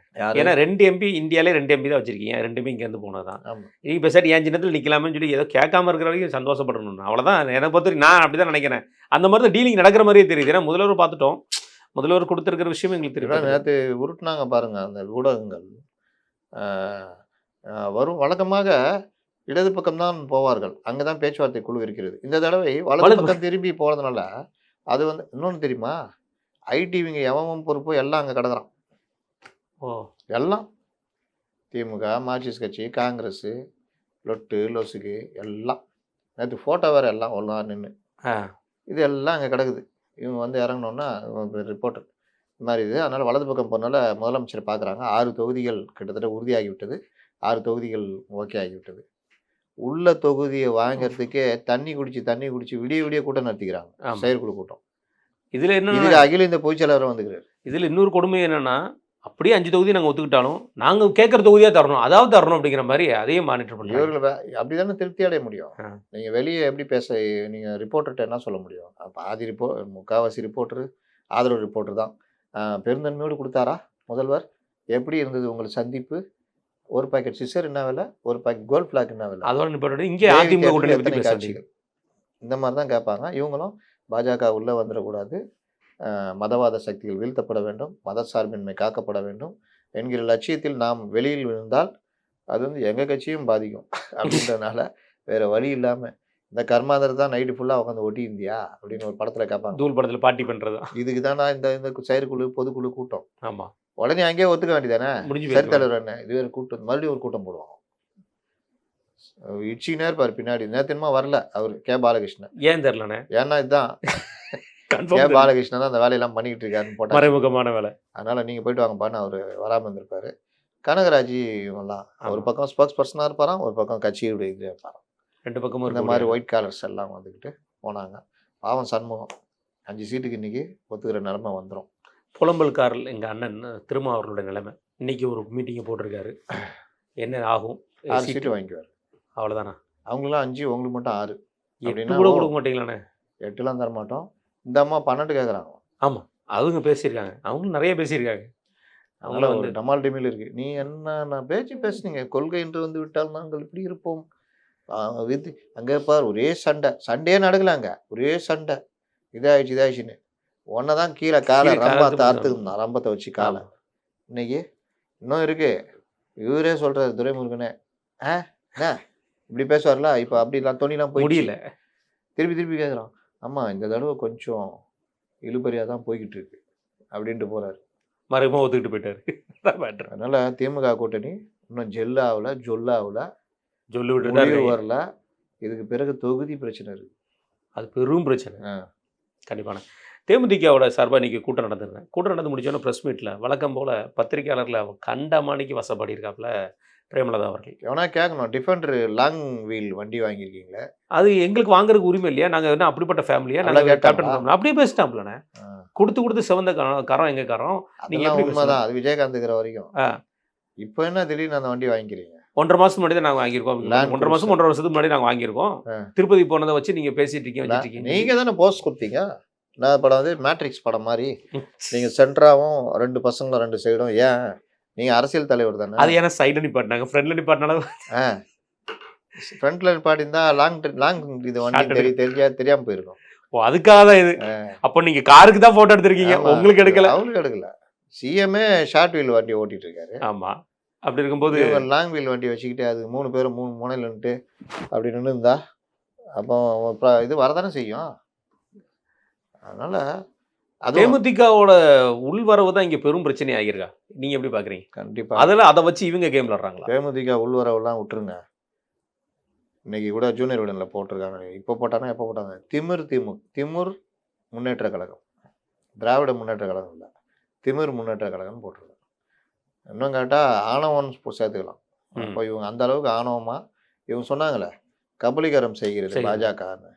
நீங்கள் பண்ணுறதானே கபலீகரம். கட்சிகளை ஒன்றும் இல்லாமல் ஆகிட்டீங்க. ஒரு சீட்டு வாங்கிறதுக்காக மார்க்சிஸ்டுகள் 3 நாளாக கூட்டம் போட்டு அலைஞ்சிக்கிட்டு அசிங்கமாக இல்லை, அவர்களுக்கும் அசிங்கமாக இல்லை, முறிச்சிக்கிட்டு வெளியே வந்துட வேண்டியது. என்ன கெட்டு போகுதுன்றான். மக்கள் நல கூட்டணியே வெளியே வரலாம். ஆமாம், அப்படியே வெளியே வரலாம். அப்படியே வெளியே வந்து இதில் பாருங்க இவங்க எந்த அளவு ஞான சூன்யங்கள்னு. இவ்வளோ விஷயங்கள் நடக்க போகுதுன்னு நம்மளாம் 6 மாதமாக பேசிக்கிட்டு இருக்கிறோம். இதெல்லாம் பேசி வைக்க வேணாவா சார்? இந்த மாதிரி நடந்தால் வாங்க நம்ம பேசிக்கலாம், டக்குன்னு நிற்போம், ஒன்ஸ் ட்ரை பண்ணி பார்ப்போம் சார், இது பண்ணலாம், நான் வந்து பார்த்துக்கிறேன், அவங்கள அளவுக்கு இல்லாட்டினாலும் நான் பார்த்து உங்களுக்கு பண்ணித்தரேன் தானே. உங்களுக்கு பேசுறதுக்கு ஆள் வரணும்னா யார் போய் இங்கே பேச? ஜெயலலிதாலாம் டிஎம்கேலேருந்து இழுக்கிறாங்கன்னா நேற்று அவர் வீட்டுக்குள்ளே ஒரு பெரிய ஒரு வாகனம் உள்ள பேருக்கு உள்ளே போய் 2 பேர் 3 பேர் இறங்கி நின்று கிட்டத்தட்ட அவர் 30லேருந்து 40 நிமிஷம் வெயிட் பண்ணியிருந்திருக்காங்க. கடைசி வரைக்கும் வரல. ஒரு தலைவரை பார்க்குறதுக்கு வீட்டு வாசல் நிற்கிற அளவுக்கு போயிட்டு இருக்குங்க பேச்சு. யார் வந்தார்? இருவர்.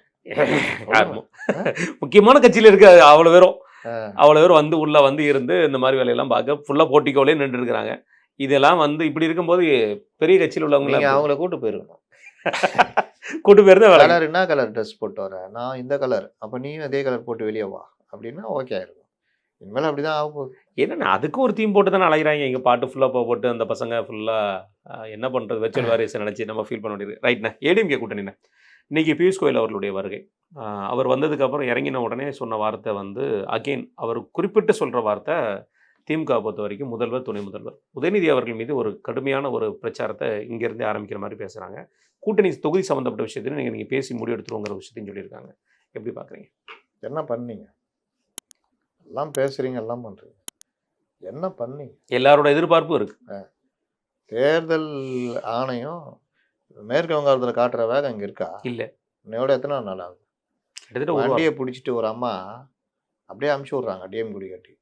அதை ஒரு சேனலில் இருந்து ஒருத்தர் பேசி கேட்குறாப்புல, இல்லை நான் அப்படி இது பண்ணேன், அப்படி என்ன செக் பண்ணீங்க, கண்ணாடி கூட இறக்கலாம் அப்படின்னு. சுதீஷ் வண்டியை மடக்குறாங்க. ஒரு கர்டசி கூட ஒரு லேடிஸு உள்ளே செக் பண்ணுறாங்க. கீழே இறங்கி நில்லுங்க சார்னு சொல்கிறது கூட இதுங்களுக்கு தைரியம் இல்லை. தேர்தல் அதிகாரிங்க தானே, இவங்களை கூப்பிட்டு போய் இந்த சந்தானம் படத்தில் அடிப்பானே, நீ டாக்டர் அந்த மாதிரி நீ தேர்தல் அதிகாரின்னு சொல்லணும். வண்டியில் உட்காந்துக்கிறாருங்க அவரு, இறங்க கூட மாட்டேங்க. முதல்ல இறங்க சொல்லிட்டு தானே செக் பண்ண சொல்லணும். அந்த அளவுக்கு அடிமைத்தனமாக இருக்கிறதுக்கு அதிகாரி இருக்கிறதுக்கு காரணம், நீங்கள் எதுவுமே மாற்றாமல் இது பண்ணால் மேலே கொஞ்சம் 4 அதிகாரி போட்டிங்கன்னா அவன் சொல்லுவான் இப்படி பண்ணணும், தப்பு பண்ணிங்கன்னா ஸ்ட்ரிக்ட் ஆக்ஷன் உங்கள் மேலே வரும்னா அந்த இது வரும். இது ஒன்றும் அந்த இதுலேருந்து மாறவே இல்லையே. தமிழ்நாடு கவர்மெண்ட் அவங்களுக்கு சாதகமாக வந்து மாறவே இல்லையே. இவ்வளோ பிரச்சனை பண்ணி எல்லாம் பண்ண அப்புறம் தான் பட்டியை இப்போ தான் பிரிக்க ஆரம்பிச்சுக்கிறாங்க. அதுக்கு அவர் சொல்கிற பதில் அதுக்கு மேலே ஆ. எங்கேயா போய் உட்காருவாங்க, காரியாலயத்தில் தான் போய் உட்காருவாங்க. அதெல்லாம் காரியாலயம்னு சொல்லி சொல்கிறார். ஒரு தொகுதிக்கு இத்தனை காரியாலயம் போட்டுருவீங்களா? காரியாலயம் போட்டு பொதுமக்கள் எதுக்கு வரணும்? உங்க கட்சிக்காரன் மட்டும் தான் வரணும். காரியாலயம். இந்த கேள்வி அடுத்து கேட்க மாட்டேங்க நம்ம ஆளுங்க பத்திரிக்கை.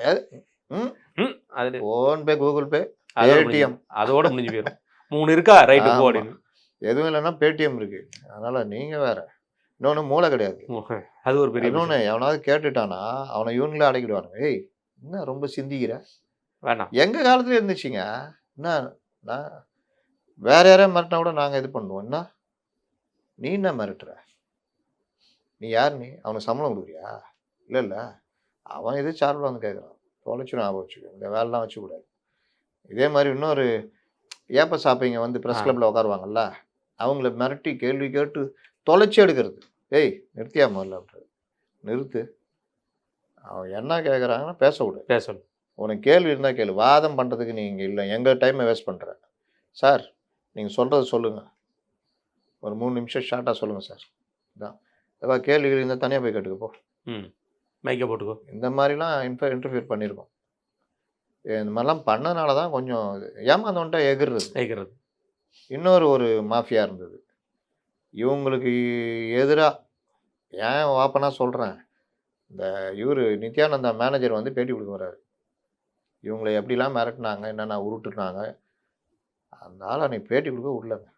ஒரே சவுண்டை விட்டு அதை விட்டு பிரச்சனை பண்ணி அதனால போயிட்டார். போங்கடா சாமி. இதை நம்பி பல பேர் வந்திருந்தாங்க. நல்லா கவருக்கு வரணும். அவனுக்கெல்லாம் போச்சே. அந்த மாதிரி பல இது. அதனால் நித்யானந்தாவெல்லாம் எப்படி ஓட விட்டாங்க தெரியும்ல.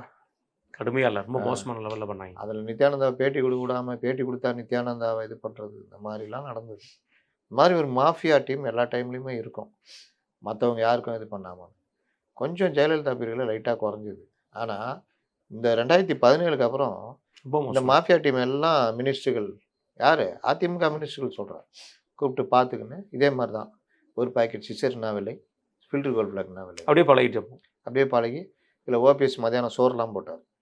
சோறுலாம் சாப்பிட்டுக்கின்னு இப்படியே போய்க்கின்னு வந்துக்கின்னு வேண்டிய இதெல்லாம் வாங்கிக்கின்னு இந்த கவர்மெண்ட்டு குவார்ட்டர்ஸ் வாங்கிக்கின்னு எல்லாத்தையும் அனுபவிச்சு பத்திரிகையாளர் இது கோட்டாவில் வாங்கி பத்திரிகையாளர் கோட்டா தாண்டி பப்ளிக்கு பொதுப்பணித்துறை கோட்டாலையும் வாங்கிக்கின்னு இன்னும் பிற சலுகைகளை அனுபவித்து கொண்டு இந்த ட்ரான்ஸ்ஃபர்லாம் பார்த்துக்கிட்டு அப்படியே இருந்தாங்க. ஆட்சி மாறினோன்னா செட்டு அப்படியே அங்கே போயிடுச்சு.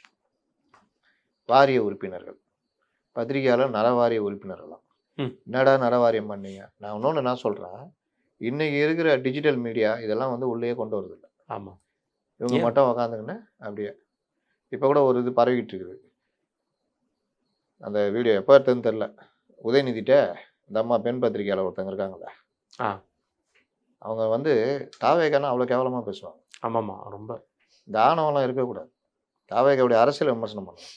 அவங்க தொண்டர்களை கேவலமாக பேசுறது யாருக்குமே மூளை இல்லை. இந்த மாதிரி மட்டும் மூளைகிற மாதிரி. அப்போது அந்த மாதிரி அந்த ஒருத்தர் பேர் நான் அப்படி தான் பேசுவேன் அப்படின்னு இந்த திமிரு இந்த ஆணவம் தான் ஒவ்வொருத்தரையும் காலி பண்ணுறது. விமர்சனம் பண்ணுங்கள். உங்களுடைய எதுக்கு டிபேட்டு? உங்களுடைய விமர்சனம் மூலிமா பார்க்குறவங்களுக்கு இவர்கள் என்ன தப்பு பண்ணுறாங்க, எங்கே மிஸ் பண்ணுறாங்க, நீங்கள் எங்கே மிஸ் பண்ணுறாங்க, இதை பண்ணால் நல்லா இருக்கும். இப்போ பாண்டிச்சேரி பேசணும், தாவேகாக்கு வந்து கிண்டலாக பண்ணோம் இல்லையே, அவருடைய வேட்புமனு தாக்கல் லேட் ஆச்சுன்னோம். அவங்க கட்சிக்குள்ளேயே இந்த மாதிரி 5 கோடி ரூபா கேட்டான்னு ஒருத்தன் புகார் கொடுக்குறான்னு சொன்னோம். 3வது என்ன சொன்னோம், இந்த வாய்ப்பை பயன்படுத்தி காங்கிரஸ் இழுத்து போட்டோன்னா நீங்கள் பெரிய அரசியல் மாற்றம் உங்களுக்கு 10 எம்எல்ஏ ஜெயிப்பாங்க. காங்கிரஸ் கூட சேர்ந்தா தாவேகாக்கு காங்கிரஸுக்கு ஒரு 10 எம்எல்ஏ கிடைப்பான். உங்களை ஆட்சியை பிடிச்சிடலாம். அவங்க ஒரு 10னா 16னா ஆட்சியை பிடிச்சிடலாம். துணை முதல்வர் துணை முதலாயிடலாம். அப்போ மூளையே வேலை செய்யலைன்றதான் நம்ம சொல்கிறோம். மற்றபடி இவர்களை வேற மாதிரி பேசுகிறோமா? இந்த அம்மா இங்கெல்லாம் இப்படி பேசிட்டு உதயநிதிட்ட ஒரு பாக்கெட் சிசர் நாவல, ஒரு பாக்கெட் கோல்ட் ஃபிளாக் நாவல, அந்த மாதிரி நீங்கள் விளையாட்டுத்துறையை ஏன் தேர்ந்தெடுத்தீர்கள்? உங்களுக்கு விளையாட்டு பிடிக்குமா? ஆமாம், ரொம்ப கஷ்டம். விளையாட்டு ரொம்ப பிடிக்கும், அதனால் நான் வந்து தேர்ந்தெடுத்தேன். அது மட்டும் இல்லை, சிறப்பு திட்டங்கள் செயலாக்கத்துறையும் நான் வந்து எடுத்திருக்கேன். அது என்ன நான் பண்ணியிருக்கலாம், வாய்ப்பு கிடைச்சது ஈஸியாக வந்ததுனால. இவர் பல நாள் இவர் ஜல்லிக்கட்டுக்கு இவர் எத்தனை மணிக்கு போனார் தெரியும்ல? லேட்டாக போயிட்டு அங்கேயும் பல சர்ச்சைகள். சிஎம் கூப்பிட்டு திட்டினார். இன்னொன்று இப்போ லேட்டஸ்ட்டாக ஒரு தகவல் வந்தது. இவர்கள் அடிக்கடி ஒரு பார்ட்டி வைப்பாங்களாம் ஜாலியாக. எல்லாத்தையும் மூட்டை கட்டுன்ட்டாப்புல. ஏன்னா அது வந்து ஒரு செய்தியாகி பாடுறா நாடு என்ன நிலைமையில இருக்குது, வார் நடந்துகிட்டு இருக்குது, கேஸ் இல்லை, அது இல்லை, அவன் துக்கத்தில் பிரச்சனை, உங்களுக்கு இது கேட்குதான்னு வந்தால் முடிஞ்சிச்சு கதை. முடிஞ்சு. அதனால இந்த மாதிரிலாம் போய்கிட்டு இருக்குது அந்த கூட்டணி. இங்கே வந்து இப்படி போயிட்டு ஓபிஎஸ் அவருடைய பேச்சுன்னு அதிமுக வந்து ஜெயிக்கவே ஜெயிக்காது அப்படி இப்படின்னு ஓபிஎஸ் பேசியிருக்கிறது எப்படி பார்க்குறீங்க? நான் பார்க்கவே இல்லைங்க ஓபிஎஸ். நீங்கள் அதை போய் ஒரு கேள்வி நினைக்கிறீங்க. அவங்களாம் வரலாற்றின் குப்பை தொட்டியில் தூக்கி எறியப்படும். இந்த எலெக்ஷன் முடிஞ்சோன்னு பாருங்கள் ஓபிஎஸ்லாம் எங்கே போகிறாருன்னு. இதே வாயி திமுக திட்டிட்டு வெளியே வருதா இல்லையான்னு பாருங்கள். அதுதான் அவரோட நிலைமை. ரைட்ண்ணா, இறுதியான நம்ம ஈரான் பிரச்சனையை பற்றி பேசுகிறோம். ஈரானுக்கு 48 மணி நேரம் கெடு. ஈரான் பிரச்சனை தான் முதல்ல பேசணும். எப்போவுமே மக்களுக்கு தேவையான விஷயம். ஆமாம், கண்டிப்பாக. ஆனால் நம்ம கடைசியில் பேசுகிறோம். பொதுவாக பார்க்குறவங்க ஒரு 1/4 ஹவர் பார்த்துட்டு 1/2 ஹவர் பார்த்துட்டு போயிடுறாங்க. இதில் நேற்று பல பேர்கிட்ட சொல்கிறேன், நான் பேசி அப்படியா நான் பார்த்துட்றேன் அப்படின்றாங்க. அப்போ நீங்கள் பார்க்கலன்னு அர்த்தம். நீங்கள் பலர், நீங்கள் மேஜர் மதன் குமார் அவர்லாம் பேசிகிட்டு இருக்காரு, எவ்வளோ விஷயங்கள் பேசுகிறாரு, நம்ம எடுத்து பேசிகிட்டு இருக்கோம். பார்த்தா தானேங்க தெரியும் என்ன நடக்குதுன்னு. இல்லாட்டி ஏஜென்சிகள் சொல்கிற செய்தியை வச்சுட்டு ட்ரம்ப்பை மாவீரன் மாதிரி நினச்சிட்டு இருப்பீங்க. உறுதியாக அதுதான் நானும் சொல்ல வந்தானே. 48 மணி நேரம் கெடு ஈரானுக்கு. அதுக்கு முன்னாடி நடந்ததுன்னு சொல்லுங்க. எதுன்னு போர் நாங்கள் வந்து ஆமாம், அது வந்து வெள்ளிக்கிழமை நடந்த சம்பவம். போர் நாங்கள் வாபஸ் வாங்க போகிறோம் அப்படிங்கிற மாதிரி சொல்லிட்டு போர் நாங்கள் முடிக்கிறதுக்கு வர்றோம் அப்படிங்கிற மாதிரி சொல்லியாச்சு. போர் முடிஞ்சு போச்சுங்கிற ஒரு வார்த்தை போடுறாரு. அதுலேருந்து ஒரு 2 மணி நேரம் வந்து பார்த்தீங்கன்னா க்ரூட் ஆயில் எல்லாம் வந்து கடன்னு இறங்கி மற்ற ஷேர்ஸ் எல்லாம் வந்து ஏறுது. அடுத்து ஒரு 2 மணி நேரம் கழிச்சு அடுத்து ஒரு ட்வீட் போடுறாரு. 48 மணி நேரம் கெடு. 48 மணி நேரம் கெடு. ஹார்மோஸை ஓப்பன் பண்ணணும் அப்படிங்கிற ஒரு விஷயத்தை போடுறாரு.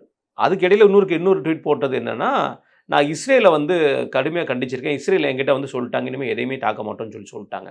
அவன் ஒரு இது போடுறான். நேற்று டெல்லிலாம் முடிச்சு பார்த்தீங்க. ஆமாம். 3வது இந்த மாதிரி ஒரு ட்வீட்டை போட்டிருக்காரு. நேற்று கொடுத்துருக்காரு. நாளைக்கு காலையில், அதாவது விடிய காலையில் 7 மணியோட, நம்ம செவ்வாய்க்கிழமை விடிய காலையில் 7 மணியோட இந்த 48 மணி நேரம் கெடு முடியுது அமெரிக்கா சைடில். ஈரான் வந்து அப்படியா எனக்கு அப்போ கெடு கொடுத்துருக்க, நீ பாட்ட கொடு, நான் என்ன பண்ணுறேன்னு சொல்லிட்டு, ஏன் மின்சாரத்தை இவி பவரை நீ தாக்கினா என்னோட இதை தாக்கணும்னா நான் உன்னோட எல்லாத்தையும் பேசி நான் முடிச்சுடுங்கிற வார்த்தையை சொல்லி 6 மாதம் நிரந்தரமாக மூடுன்னு சொல்லியிருக்காப்புல. இதுக்கு இடையிலன இஸ்ரேலோடைய அந்த அம்பாசிடர் யூஎஸில் அவர் கொடுத்த பேட்டியில் தெளிவாக சொல்லியிருக்கிற விஷயம், நாங்கள் அந்த மாதிரி விஷயத்தில் எதுவும் பண்ண மாட்டோம், அது வந்து வார் கிரைம் அப்படிங்கிற ஒரு வார்த்தையும் அவர் தான். முதல்ல 160 குழந்தைகள் பள்ளியில் போய் பாம்பு போட்டிங்களா? ஆமாம். இப்படி வந்து பார்த்தீங்கன்னா ஒவ்வொரு பக்கமும் இந்த அமெரிக்கா பரப்பி விடுற விஷயங்கள் எல்லா பக்கமும் பாதிப்பு உருவாக்கிட்டு இருக்கு. இதுக்கிடையில் நம்ம ஹார்மோஸில் நம்ம ட்ரை பண்ணிகிட்டு இருக்கோம். இன்றைக்கி 3லேருந்து 4 ஸ்டெப்பு வெளியே நம்மளுடைய பாதுகாப்போட, ஈரான் பாதுகாப்போடையும் நம்மளுடைய பாதுகாப்பையும் கடக்க இருக்குங்கிற வார்த்தையும் பரபரப்பாக பேசப்படும். ரைட்டர்ஸ்லேருந்து எல்லாருமே போட்டிருக்காங்க. $2 மில்லியன் $2 மில்லியன் கடந்து வர்றதுக்கு. எப்படி பார்க்குறீங்க? ஒரு வடிவமாக பார்த்தோம்னா இது எல்லாமே உலக பொருளாதார சந்தையில் மிகப்பெரிய ஒரு தாக்கத்தை உருவாக்க போகுது. எப்படி பார்க்குறீங்க? இந்த வாரில் ஈரானை ஒரு வாரத்தில் முடிச்சு விட்றலான்னு நினச்சிட்டாங்க. ஈரானுடைய மிசைல்ஸ், இந்த க்ரூஸு, மற்ற விஷயங்கள் இதெல்லாம் வந்து ஒன்றுமே இல்லை, ட்ரோனு இதெல்லாம் முடிச்சு விட்றலான்னு நினச்சாங்க. இவங்க நினச்சி இறங்குனது ஒன்று, நடந்தது புலிவாலை பிடிச்ச கதை.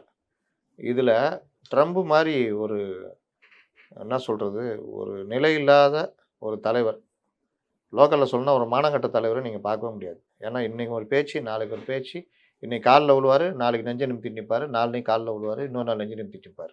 நாளைக்கு காலைல 7 மணிக்கு நீ அடிக்கலைன்னா உன் மானம் போயிடும். என்ன செய்வேன்?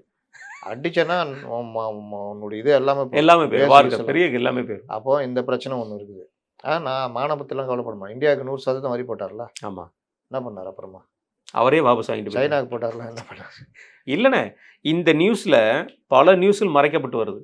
ரஷ்யாவுக்கு அவர் கொடுத்துருந்த எல்லாத்துலேயுமே பேக் அடிச்சிட்டார். எப்படி அடிச்சார்? இன்றைக்கி வந்து பார்த்தீங்கன்னா, இன்றைக்கி அவர் வெள்ளிக்கிழமை அவரோட அனௌன்ஸ்மெண்ட்டு நமக்கு இன்னும் பெரிய ஒரு மாற்றத்தை கொடுத்துருக்கு. ரஷ்யாவில் நம்ம வாங்கக்கூடிய க்ரூட் ஆயில் இதோட விலை கம்மியாக போகுது. ப்ரீமியம் க்ரூட் ஆயில் நம்ம வாங்க போகிறோம். அவர் எல்லாத்துலேயும் வாபஸ் வாங்கிட்டார். இன்றைக்கி அதுதான் அவரோட நிலைமையாக இருக்குது. ஆனால் பார்த்தீங்கன்னா இங்கே பார்த்தீங்கன்னா அவரை மாதிரி ஒரு மாவீரன் யாருமே இல்லைடா பார்க்குற அளவுக்கு வரலாற்றில் பேசப்படுற அளவுக்கு இவங்க எல்லாம். வியட்நாம் நான் சொன்னல, அது கூட ஒருத்தர் என்ன திருத்தினார். அது வந்து ஆப்கானிஸ்தான், அது ஸ்பாட் 2, ராம்போ 2. அது ராம்போ 1ல் வியட்நாமில் போயிருக்கான். இவங்களுக்கு பெரிய மாவீரர் வந்து அமெரிக்க படைகள் கிடையாது, சில்வர் ஸ்டார் ஸ்டாலின். தனியாக போய் அடிப்பார். பார்த்தீங்களா? அதில் ஒரு 10 பேர் போவாங்க, அவங்க எல்லாம் அடிப்பாங்க, எல்லாம் இது பண்ணுவாங்க, மீட்டு வருவாங்க. அதுவும் அந்த அவங்க ஊர் பொண்ணு அவங்களே இது பண்ணுவாங்களாம், இவர் வந்து எல்லாரையும் அடிச்சு காப்பாற்றுவாங்க. அந்த மாதிரி இவர்கள் திரையிலும் அந்த ஹாலிவுட்லையும் இந்த மாதிரி பண்ணுற மாவீரர்கள். இந்த மாவீரர்கள் தான் இப்போ போரை நடத்திக்கிட்டு இப்போ புலிவாலை பிடிச்சிட்டு விட முடியாமல் இது பண்ணாமல் பண்ணிக்கிட்டு இருக்கிறாங்க. இந்த ஹார்மோஸை வந்து பெரிய பாதிப்பு அமெரிக்காவுக்கும் அப்படின்றதுனால மண்டை காஞ்சி போய் என்ன பண்ணுறதுன்னு தெரியாமல் முழிச்சிட்டு இருக்கிறாங்க. நமக்கு யூரியா தட்டுப்பாடு முதற்கொண்டு நமக்கு சிக்கல். $700 $700 யூரியா முதற்கொண்டு நமக்கும் சிக்கல். அப்போ எல்லா நாடுகளும் இந்த மாதிரி கேட்டுன்னு இருக்காங்க. எல்லாருக்குமே என்ன பயம்னா, இவர் கூப்பிட்றதுக்கு துணைக்கு வர பயம். நேட்டோ விலகிட்டான். இங்கிலாந்து கூட இன்னைக்கு மறுபடியும் பேசிக்கிறாரு இங்கிலாந்து பிரதமர்கிட்ட. ஆமாம் வந்திருக்கு பார்த்துக்கோ. அவருக்கு நீ கிளம்புறா சான்றிருப்பாப்புல. அப்போ இந்த மாதிரி எல்லாருக்கிட்டையும் பேசினாலும் ஒருத்தன் வர தயாராக இல்லை, பேஸ் கொடுக்க கூட தயாரில்லை, இலங்கையே தயாராக இல்லை. இந்த நேரத்தில் தான் டிகே கோஷனாதி 2 மிசைல், அவங்களுடைய வல்லமை 2000 கிலோமீட்டர் போகிற மிசைல் தான். ஆனால் 4000 கிலோமீட்டருக்கு அது வருது. அதில் 1 செயல் இருந்துச்சு, 1 அவங்க அடிச்சிட்டாங்க அமெரிக்கா. இது இருந்தாலும் இது ஏதோ ஒரு எச்சரிக்கையை கொடுக்குறான். மறைமுக எச்சரிக்கை. நான் வந்து இந்த வல்லமை என்கிட்ட இருக்குது, நான் நினச்சா இறக்குவேன். இதில் என்ன பிரச்சனைனா, அந்த 4000 கிலோமீட்டர் ஒரு மதன்குமார் கூட சொல்கிறாரு, யூரோப் கண்ட்ரிஸ் எல்லாமே இப்போ ஈரானை பார்த்து பயப்படுவோம். ஏன்னா பேஸ் எல்லாத்தையும் நான் அடிப்பேன்னா யூரோப் கண்ட்ரிஸில் பேஸும் அடிக்க ஆரம்பிச்சுன்னா அது பெரிய சிக்கல். யூரோப்பு இதெல்லாம் இந்த ஒதுங்கி போகுது. ஏன்னா எக்கனாமி ரொம்ப மோசமாக இருக்குது யூரோப்பில். அவங்க பார்க்குறது வந்து இப்போ எக்கனாமி மோசம், நம்ம பைப்பை யார் க்ளோஸ் பண்ண போகிறான்னு தெரியல. ஏன்னா அவன் 2 பக்கம் வாங்கிட்டு இருக்காங்க. இப்போ நமக்குமே பெட்ரோலியம் நமக்கு பிரச்சனையே கிடையாது, தட்டுப்பாடு இல்லாமல் நமக்கு கிடைக்கும். ஆனால் பிரச்சனையே இப்போ கேஸ். இந்த கேஸ் நம்ம கத்தாரை நம்பி தான் இருக்கும், மிட் ஈஸ்டர்ன் நம்பி தான் இருக்கும். அதுதான் நமக்கும் பிரச்சனையாக போய்ட்டு இருக்கு. இதில் இன்னொரு விஷயம் என்னென்னா, ஈரானை நம்ம கடுமையாக கண்டிக்க வேண்டிய விஷயம் என்னென்னா, டிமோனாவை தாக்குது. அது வந்து சொல்லப்போனால் நம்மளுடைய லிட்டில் இந்தியான்னு. நம்ம போய் இங்கே கொச்சினில் இந்த ஜூஸ் அவங்க தான் அங்கே போய் தங்கியிருந்து அவங்க அந்த நகரத்தையே உருவாக்கினாங்க. அதை தாக்கினது வந்து மிக மோசமான நிலை. எப்படி பார்க்குறீங்க? அவங்க ஏன் அதை போய் தாக்கணும்னு நினைக்கிறாங்க? அந்த அணு ஆயுதம் இருக்குங்கிறதுக்காக போய் தாக்குறாங்க. எப்படி பார்க்குறது? ஆனால் டிமோனோ தாக்குனது தகவல் எனக்கு இது வரைக்கும் இல்லை, உறுதி செய்யப்பட்ட தகவல் தானே. டிமோனோ தாக்கி இப்போ 22,000 பேர் ஹாஸ்பிட்டல் அட்மிட் பண்ணியிருக்காங்க. எனக்கு இது வரைக்கும் அந்த மாதிரி நான் விசாரித்த வரைக்கும் இல்லை. நீங்கள் சொல்கிறீங்க, நான் விசாரிச்சு கூட நாளைக்கும் இதுக்கான பதிலை சொல்கிறேன். ஏன்னா டிமோனோ தாக்கப்பட்டதா எங்கேயுமே இதாகல, ராய்ட்டரோ மற்ற இதில். அப்போ அது என்னன்றது, ஏன்னா ஏற்கனவே நம்மளுடைய அந்த துறைமுகத்தில் கொண்டு போய் மெசைலை மறைச்சி வச்சாங்கன்ற தகவல், அதுவும் ஒரு பொய்யான போலியான தகவல்னு. அவங்கள்ட்ட மெசைலை மறைச்சி வைக்கிறதுக்கு ஹார்மோஸுக்கு பின்னாடி இருக்கிற நிலப்பரப்பு மலை குன்றுகளே இருக்குது. அதனால தான் இவங்க இப்போ வரைக்கும் மண்டை காஞ்சி போய் கிடக்குறாங்க. இப்போ என்னென்னா ஹார்மோஸை என்ன பண்ணுறதுன்றது, இவங்க $20 லட்சம்ன்றது வந்து இப்போ அதுக்கு தேவை இருக்கிறவன் கட்டி வந்துடுவான்ல. வந்தால் நம்ம விலைவாசி தானே உயரும். அது அப்புறம் நீங்கள் இப்போ $2 கோடி மதிப்புள்ள சரக்கு வீணாக போகிறதுக்கு $20 லட்சம் கொடுத்துட்டு வந்துடுவான்ல. இன்னொன்று அவன் கப்பல் மீட்டுருவான்ல. ஆமாம், அது வந்து அவன் கப்பல்காரன் பண்ணுற விஷயம். ஆனால் ரெண்டாவது என்னென்னா, இது வந்து அவர் பர்டிகுலராக கேஸ்க்காக தான் போட்டிருக்காங்க. க்ரூட் ஆயில் அந்த இது ஒரு எனர்ஜி சம்மந்தப்பட்ட ஷிப்புக்கு தான் இதை சொல்லியிருக்காங்க. மற்ற ஷிப்புக்கு இப்போ வரைக்கும் அனௌன்ஸ்மெண்ட் பண்ணல. ரெண்டாவது இதுவும் சட்டப்பூர்வமாக ஆக்கலை. எப்படி போய் முடிய போகுதுன்னு தெரில. ஏதாவது பேச்சுவார்த்தை நடத்துவாங்க, $20 லட்சம் $2 லட்சம் ஆக்குங்க, ஏதாவது குறைங்கிறீங்க, ஏதாவது பண்ணிங்கன்னு. இது ஒரு பார்ட்டு. இப்போ நம்மளுக்கு சைனாக்கு மற்ற நாடுகளுக்கு வந்து கொஞ்சம் ஃப்ரீ பண்ணி கொடுக்குற ஏற்பாடு. ஆமாம். அப்போ இந்த மாதிரி அப்போ ஈரான் நேற்றுமே அவங்களுடைய டிஃபென்ஸ் மினிஸ்டர் பேசின விஷயம், டிஃபென்ஸ் செக்ரட்டரி அவர் தான் கொண்டாங்க இல்லையா, அவங்க டிஃபென்ஸ் செக்ரட்டரி பேசின விஷயம் கூட, இந்தியா, சைனா, ஜப்பான் நீங்கள் வந்து ஷிப் எடுத்துகிட்டு போகிறதுக்கு உங்களுக்கு எல்லா வகையான ஏற்பாடுகளும் நாங்கள் பண்ணித்தரோம். அமெரிக்காவும் இஸ்ரேல் சம்மந்தப்பட்ட அவங்க நட்பு நாடுகளுக்கு எதுவுமே எந்த உதவியும் செய்ய மாட்டோங்கிற வார்த்தையும் 2 பேர் ஷிப்புக்கு அனுமதி இல்லைன்ட்டாங்க. ஹார்மோஸ் பற்றி இவங்க மிரட்டுறதும் நம்ம சாதாரணமாக எடுத்துக்க முடியாது. ஏற்கனவே நம்ம பேசியிருக்கோம். ஆமாம், இந்த கன்னி வெடி கப்பல் இதெல்லாம் வச்சு அடித்தாங்கன்னா அதோட அதுக்கப்புறம் ஹார்மோஸை மறந்துட வேண்டியதான். ஹார்மோஸ் வழியாக போகிறத மறந்துட வேண்டியதான். இந்த ஒரு சிக்கல் இருக்குது. அதனால் ஈரானுக்கும் பயம் இருக்குது, அமெரிக்காவுக்கும் பயம் இருக்குது. இஸ்ரேலை நாசம் பண்ணிட்டாங்க. நேற்று டெல்லி தவிர மேலும் 2 நகரத்தில் குண்டை போட்டு இவர் போய் பார்ப்பாரு நெத்தன்யாகு. நீங்கள் இப்படி பதிங்கிங்க அப்படி பதிங்க, எந்த மக்களுங்க ஏற்றுக்குவாங்க? அதனால் எந்த மக்கள் ஏற்றுக்குவாங்க? அவன் நிம்மதியாக வாழ்றதை பார்ப்பான்னா, உங்களுடைய ஆதிக்க திமுருக்காக பள்ளத்தாக்குலையும் இதுலேயும் பம்பர்லையும் அந்த என்ன பங்கர்லேயும் பதுங்கி இருக்கிறதுக்கு அவங்களுக்கு தேவையா? அதனால் வந்து அவன் நாட்டிலேயே அவன் ஏற்றுக்க மாட்டான். இதை வந்து நெத்தன்யாகு சுற்றி பார்த்தா ஆலோசனை சொன்னார்னு அந்த ஊடகங்கள் போடுறத இங்கே எடுத்து போட்டுன்னு இருக்காங்க. அவர் கூட எவ்வளோ பேரை கூப்பிட்டு போகிறாரு. இதெல்லாம் இந்த மாதிரி பிரச்சனை எந்த நாட்டு மக்களும் ஏற்றுக்க மாட்டாங்க. இது ஒரு பெரிய அச்சுறுத்தல், சிக்கல் தான். சீக்கிரம் முடிவுக்கு வந்தால் நல்லாயிருக்கும். திரும்ப நம்ம வேண்டது அதான். கண்டிப்பாக. மிக நன்றி உங்கள் நேரத்துக்கு.